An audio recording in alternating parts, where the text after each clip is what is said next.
എന്നാൽ കേരളത്തിൽ അക്കൗണ്ട് തുറക്കുമെന്ന് ഉറപ്പിക്കുകയാണ് ബി.ജെ.പി. തൃശൂരും തിരുവനന്തപുരത്തും ജയിക്കുമെന്നാണ് സംസ്ഥാന ഘടകം തയ്യാറാക്കിയ റിപ്പോർട്ട്. എക്സിറ്റ് പോൾ ഫലങ്ങളും ബി.ജെ.പിക്ക് പ്രതീക്ഷ നൽകുന്നു. തൃശൂർ, തിരുവനന്തപുരം, ആറ്റിങ്ങൽ, ആലപ്പുഴ, പത്തനംതിട്ട, പാലക്കാട് തുടങ്ങിയ മണ്ഡലങ്ങളിൽ വലിയ മുന്നേറ്റമാണ് ബി.ജെ.പി. പ്രതീക്ഷിക്കുന്നത്. പ്രതീക്ഷയിൽ ആദ്യം തൃശൂർ തന്നെ. ക്രൈസ്തവ വോട്ടുകൾ തൃശൂരിലും പത്തനംതിട്ടയിലും അനുകൂലമായെന്നാണ് കണക്ക്. ത്രികോണ മത്സരത്തിൽ ന്യൂനപക്ഷ വോട്ടുകൾ ഭിന്നിച്ചുവെന്നും ബി.ജെ.പി. കണക്ക് കൂട്ടുന്നു. നരേന്ദ്രമോദി തരംഗം കേരളത്തിലുണ്ടായെന്നും ബി.ജെ.പി. പറയുന്നു. തരംഗമുണ്ടെങ്കിൽ 20% വോട്ട് വിഹിതമുണ്ടാകുമെന്നും NDA പ്രതീക്ഷ. തിരുവനന്തപുരം, ആറ്റിങ്ങൽ, പത്തനംതിട്ട, ആലപ്പുഴ, പാലക്കാട്, കോട്ടയം, തൃശ്ശൂർ ഈ മണ്ഡലങ്ങളിലെല്ലാം ഞങ്ങൾ നല്ല വിജയപ്രതീക്ഷ വെച്ച് പുലർത്തുന്നുണ്ട്.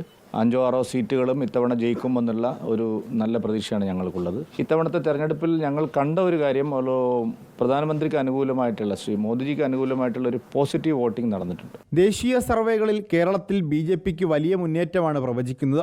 പാർട്ടി പ്രതീക്ഷിച്ച രീതിയിൽ സംസ്ഥാനത്ത് താമര വിരിഞ്ഞാൽ കേരളത്തിന്റെ രാഷ്ട്രീയ ചരിത്രത്തിൽ ജൂൺ 4 എണ്ണപ്പെട്ട ദിനമായിരിക്കും. ലോക്സഭാ ഫലത്തിന്റെ ബലത്തിൽ നിയമസഭ ലക്ഷ്യമിട്ട് പ്രവർത്തിക്കാനാണ് ബി.ജെ.പി. ലക്ഷ്യം വെക്കുന്നത്.